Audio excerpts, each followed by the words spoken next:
What up, gamers? We are back, and this time we have a mirror matchup. It's been a while since we've had a mirror matchup. It's been a while. Then what was the last one? We've probably had hardened scales, I want to say.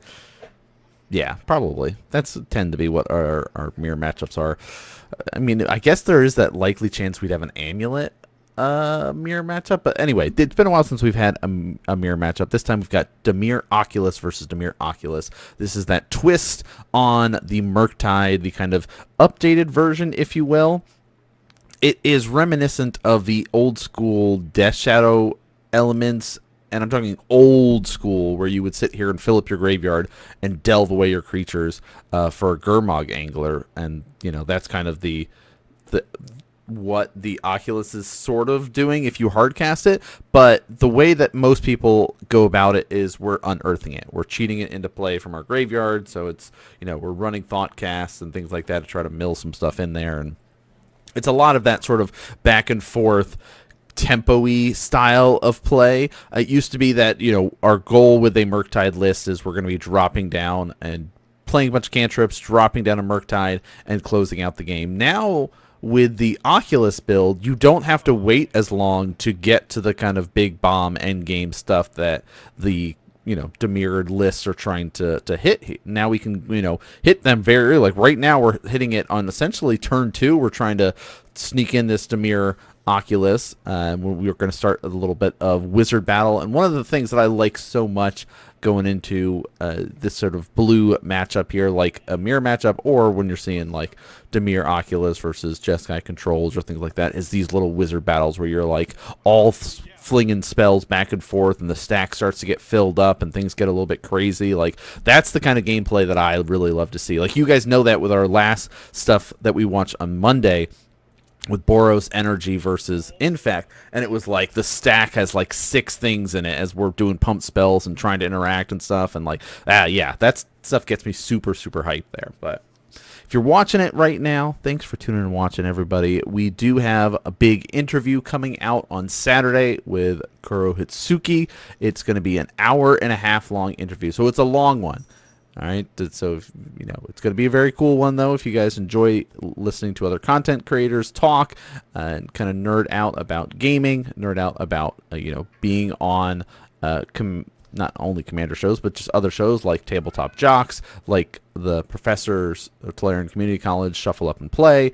Doing that side of things, as well as like the tech side of things, of understanding like streaming and elements about the AV side of things. So we kind of get into a lot of it. A whole hour and a half. We could talk for longer. Kuro's a buddy of mine, so it's like it's tough where it's like, okay, we got to cut it off at some point, or we sit here and talk all day. So had to put the cutoff there. So that's coming out on Saturday. Also, we're going to be doing some non-Magic content over the weekend on stream. We're going to be streaming up some StarCraft 2 tournaments, also looking about some Stormgate tournaments. So there's going to be some stream and RTS content still in the works for you guys to be able to enjoy if you guys care about that side of things. And then of course we have our secondary YouTube channel to be able to watch that stuff there. But we've got kind of our frog versus frog action here, staring each other down. Fancy Frog versus regular Frog, and now our first Murktide has hit the battlefield here. Sitting as a 5/5, we're able to delve away 2 instants or sorceries to kind of put those additional +1 counters, and we got to remember, having a frog and a Murktide is that high synergy stuff that you're looking for, because they can kind of just interact and close out a game very quickly here. We'll see how our Oculus player on the left is going to be responding, getting our fetching, getting ourselves set up. Of course, if we mess up the life totals, let me know. It happens. But yeah, we're jumping into the kind of interactions of how do we deal with a Murktide that's currently on the battlefield as a 5/5.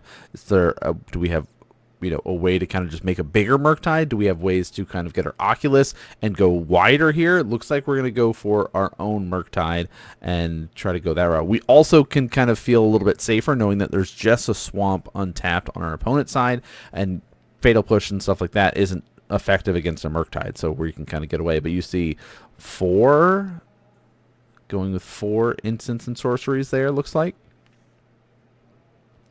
Yeah, so 7/7 compared to our. I forgot about this. Okay, Our Oculus player on the left has been playing a lot of One Piece. So much so that they look at the board state, they're assessing it, and they go, "There's no blockers on my opponent's side. I can clearly swing in, go for damage here."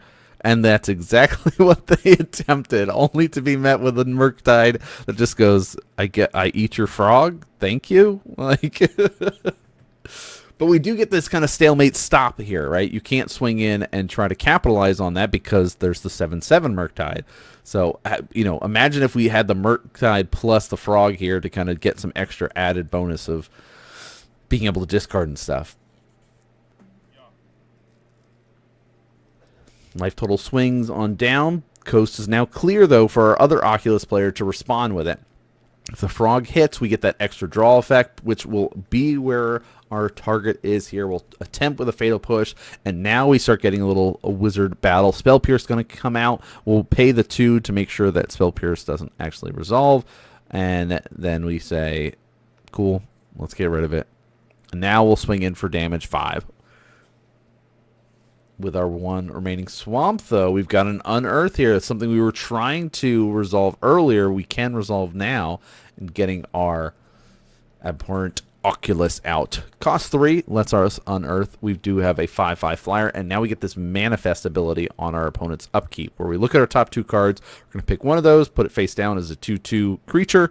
The other goes to the graveyard. We could flip it up for its mana cost if it was something like a frog or another Oculus and take advantage of it. But we're going to get by and just like take the hit here, it looks like. Going to 2. 2's not 1. 1's that kind of danger mode where we can run into things like a Bowmaster or something like that to close out. We don't have to worry about bolts or anything to close out the game in this regard, so we're kind of in this like, yeah, okay. I mean, check math here. We got, what, 11, because 5, 6... No. 5, yeah. 5 and 5, 10, 11, 12. So 12 total here. 12 total damage on board. So not dead yet, but the frog makes things a problem. Do we have any responses to the frog?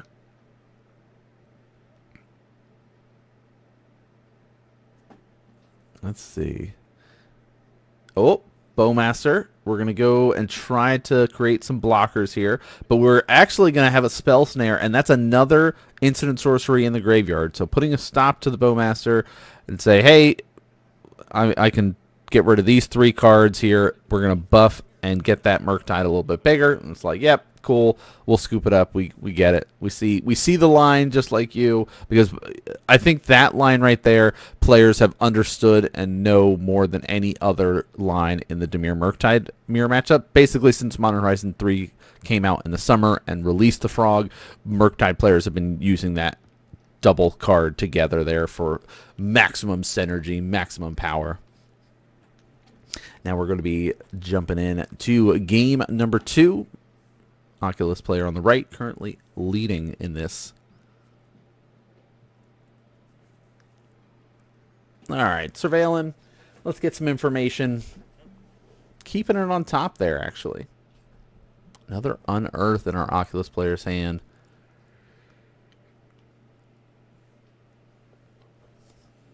Fetching. Are we going for the shock? Probably the shock at this point, right? Yeah, I love that Watery Grave art. You know me, I'm a sucker for lands. I love seeing all the different arts and cool ways of setting up your lands. And that little, like, version, the space one, I like, every time I see it, I'm like, I need to look into picking these up because they're so cool.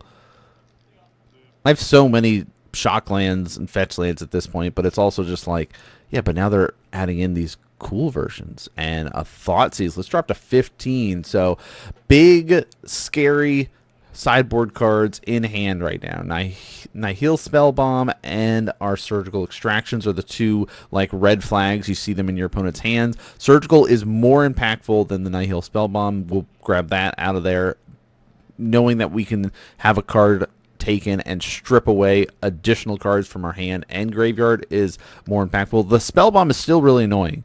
When in a world where we're trying to fill up our graveyard to cast a Murktide, delve those cards away, or cast a Oculus, it's just kind of this really tough and awkward spot where you're like, okay, all this work that I would be putting into my graveyard could just easily disappear. All right, we debated about it, consider, and shifted, changed our mind to a Thought Scour, and what a nice little hit there. We get the Oculus in the graveyard. So now we just need to find ourselves an Unearth, and we can start to capitalize on that. There's our Consider. Consider our top of our library here. We will draw that.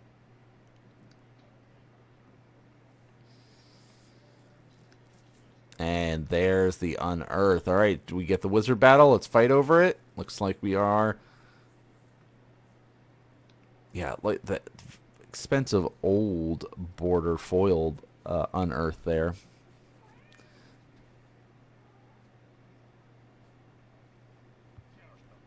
Yeah, it's like called shot. There's the counterspell.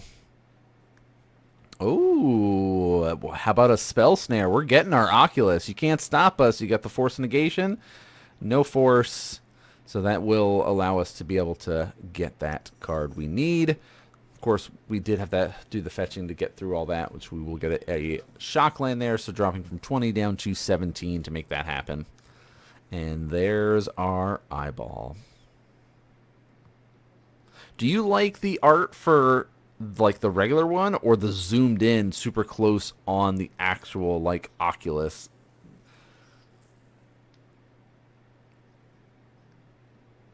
All right, manifesting. Got some threats out. How will our Oculus player respond? Is this going to be okay? A frog coming out. I mean, this is setting up to be very much dependent on which player goes first right now to get that advantage of the big threat here. Fatal Push's response coming out here. Get a little bit of battles going. Clearing the pathway, and now we're going to put 7 in there, dropping our opponent down to 7 life. And just to be on the safe side, the graveyard's starting to get a little full. We're going to cycle through our Spell Bomb, be able to exile all those cards in the graveyard, and draw a card. Drop down to 6. Maybe we've got some... Yeah, there we go. Surveil land still available to us, so we can try to get a little bit more information. Check, do a cheeky peek at the top, confirm whether we need that. If not, throw it in the graveyard. We need a way to kind of stop the Oculus. All right, do we have... Oh, we have an Unearth in hand. So if we'd gotten an Oculus off of that, we could have been able to stabilize here. We're now kind of scrambling. There's the manifestation. It's like a fetch land and a push also answers Oculus, but that's like, you know, a tough position to be in. Oh, shoot the Sheriff. That'll work.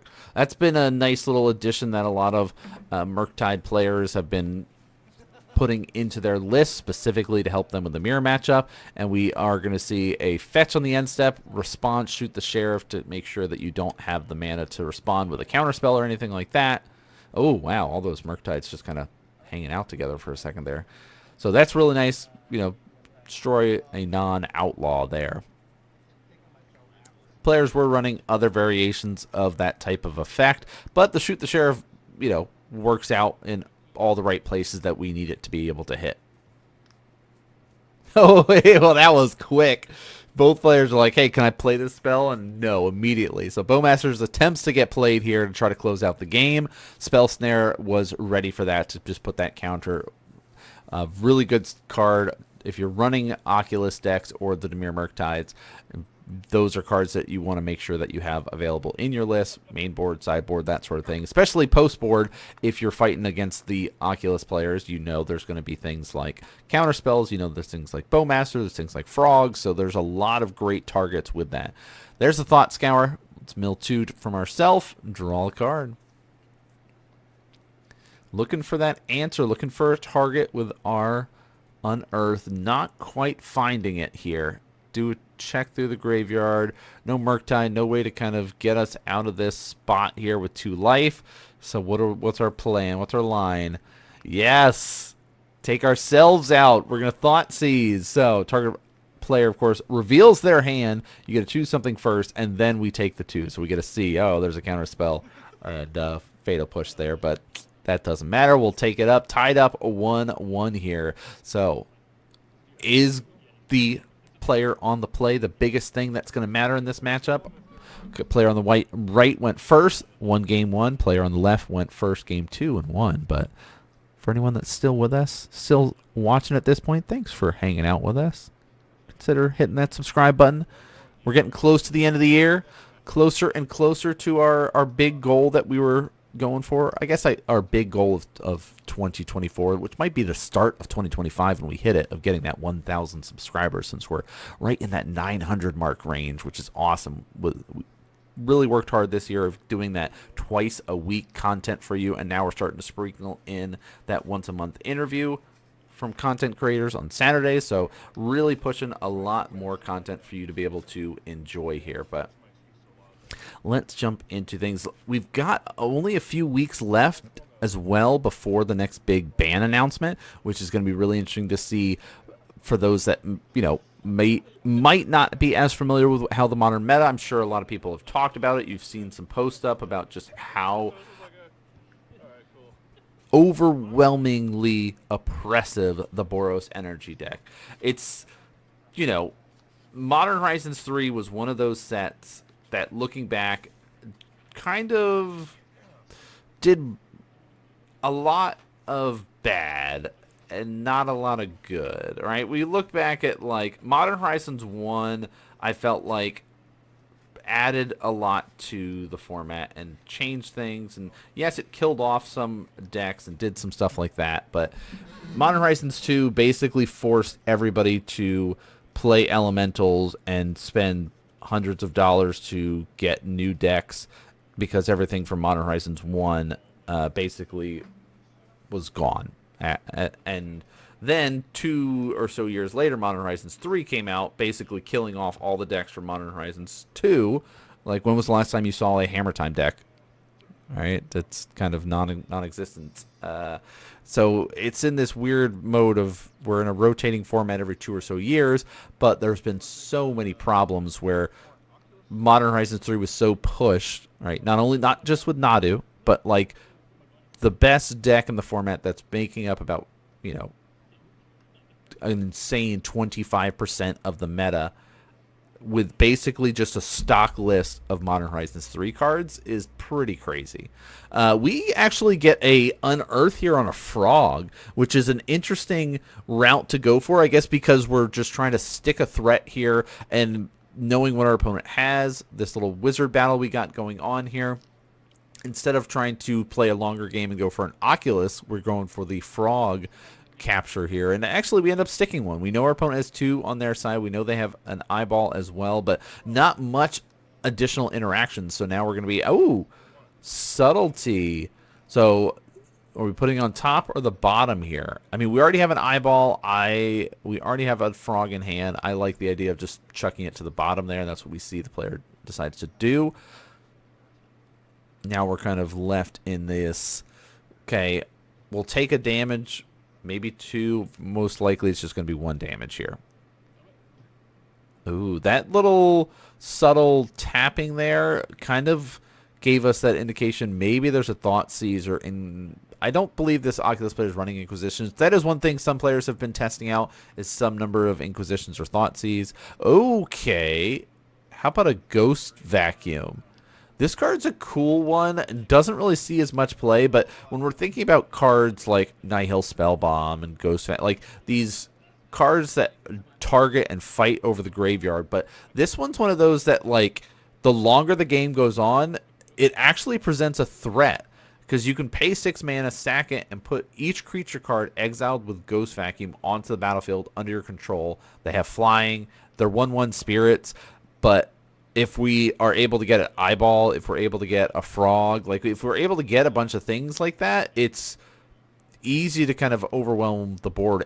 6 mana is a lot, though, so we got to really drag the game out. But having this kind of graveyard hate that's single targetable stuff is nice, because you can say, okay, I know my opponent's going to want to fill up their graveyard. I have to kind of slow them down. Let's go for this Ghost Vacuum. Maybe I'll run that in, like, Jeskai Control. That's, like, much easier to get up to 6 mana than it is, like, if you're playing Dimir, like, Murktide or Dimir Oculus. Like, you'll see it. Like, right now, both players are sitting at 4, but 4 is, like, that sweet spot. A lot of players are very comfortable and very happy once they have that 4 mana because you have the mana to be able to, like, play a frog, have the mana for counter spells, do the wizard battle stuff. But getting much more than that, you kind of start getting into that flooded territory because you're more of a tempo-based deck than, like, other types of decks. You don't need as much lands.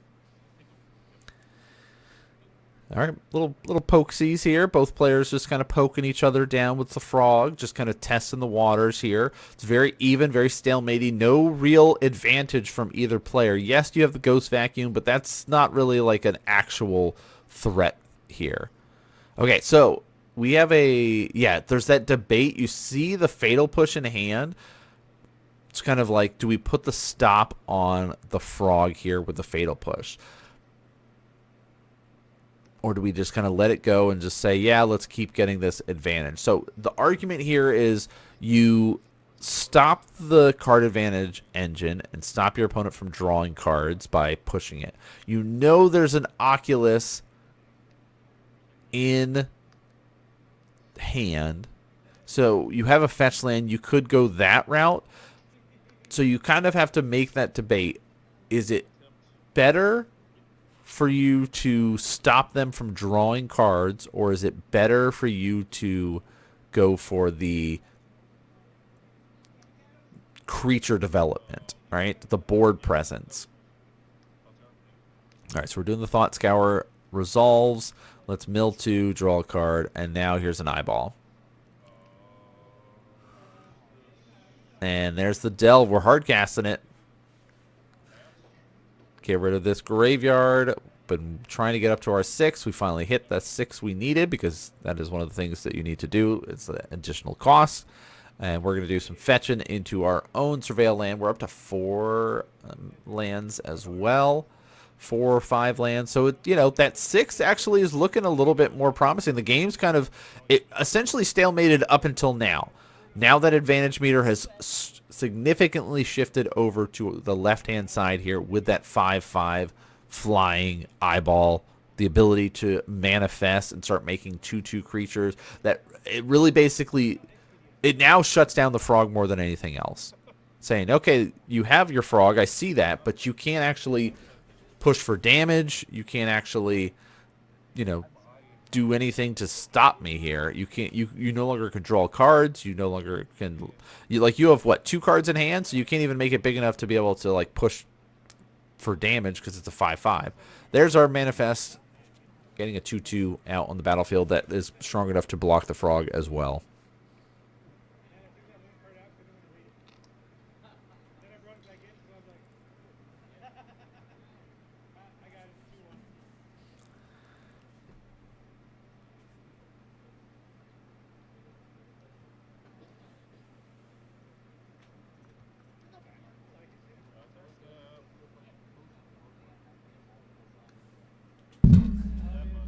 All right, he says combat, 7 damage coming across. Frog's gonna jump in front of this 2/2. Are we gonna discard before damage? Yeah, we'll put a discard just to kind of eat it and hope that it's not another Oculus or something. Oh, we're gonna do a fight. Let's try to trade off the frog. But we got the spell snare there. We'll put a stop to that as well. And it was just a land, so nothing too crazy. So the plan was, yep, we'll do a trade with the frog, and we have our Orcish Bowmaster to kind of deal that last point of lethal needed to kind of clean it up. But we, of course, don't let that happen. The eyeball does get for damage, but now that the coast is essentially clear, we could try to push for extra damage. Oh, wait, just kidding. There's the manifestation again, so you can't actually push for damage. Unless you go for the flying route. Oh, but we're up to 5 lands. Checking the graveyard here, it looks like. Give it flying. Come across for 2. Flipping a frog of our own. That's nice. It's rare that you get to see the manifestation flip like that, so it's really cool that we get to see it. And so frog versus frog action. Do we get rid of the cards? Yeah, let's just have nothing in our graveyard. We'll fly. Do we care about keeping our frogs? Yes or no? Nope, we're not going to discard. We're okay. We really like whatever our last card is. There's 5 more. Dropping our opponent to 4.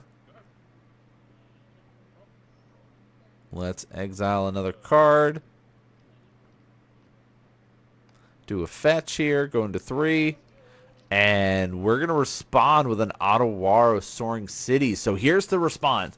We're going to be able to channel, bouncing this artifact back to hand.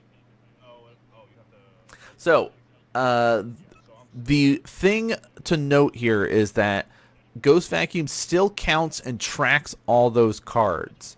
Unless we're reading this wrong and someone could tell us otherwise, a judge can let us know. But it says, put each creature card exiled with Ghost Vacuum onto the battlefield under your control. So I think it's just like exile target card from a graveyard.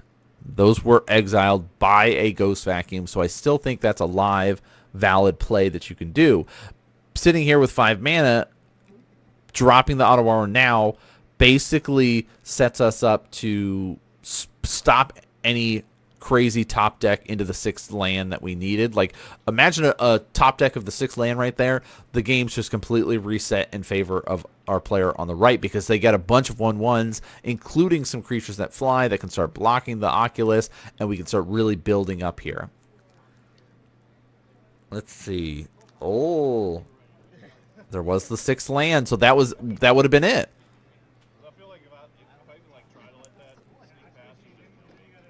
All right, let's play it again.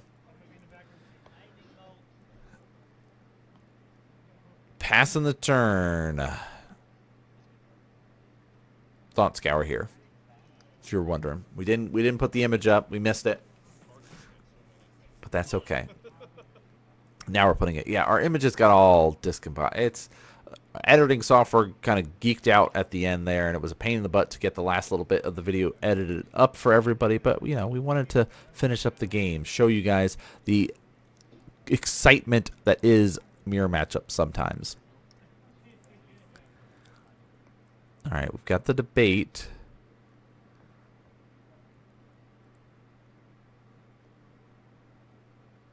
Yep, push for damage. Turn them sideways. See what we got. We've got to make him fly, of course, in order to stay alive here. Problem is, our polluted delta is not a basic land, so we cannot fetch anymore. That line is closed. Yes, we've got flying. Jump in front of the Oculus. Take 2. Go to 1.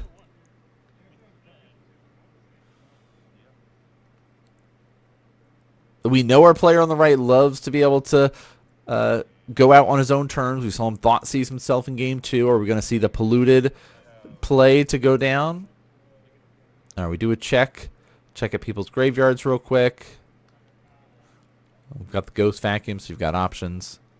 You can, of course, exile your own creatures if you wanted to. There's, of course, the manifestation. There's the check of the graveyard from our player on the left. Probably they've got a surgical or something here, and that's what they're looking at and trying to see.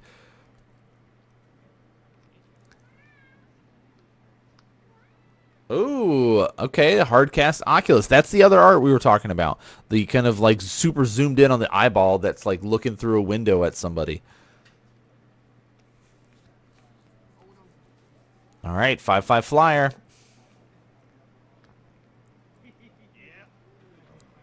We can at least block the flyer, but we don't really have a way to deal with both of those 2/2 manifestations. We can manifest for 1 and at least kind of absorb 1, but there's the fetch.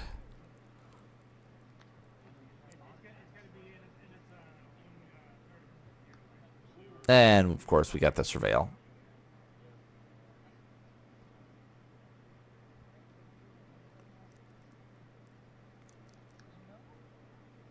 I think I just messed up the life totals. I don't know. I saw the life totals like 14 to 15 for a second. I don't know.